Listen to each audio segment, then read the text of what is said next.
Customer states truck is shifting weird, jumps into gear around 40 mph, and it slams. Yep, classic 6L80E symptoms.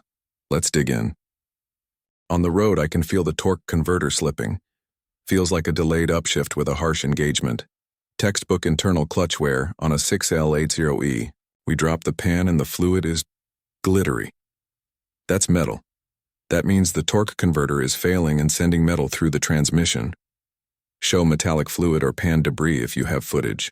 These 6L80E units fail when the converter clutch breaks down. Once that friction material goes, the whole pump and valve body get contaminated. No flush is saving this. Transmission shop confirmed it. Rebuild or replace with GM Reman 6L80E plus a new torque converter, mandatory. Show your work order 4200 plus. 2018 GMC Sierra with a 6L80E.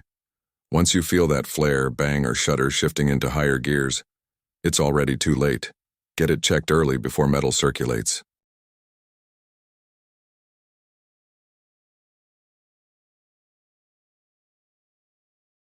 Follow video service information for real repairs, real failures, and real diagnostics. See you on the next teardown.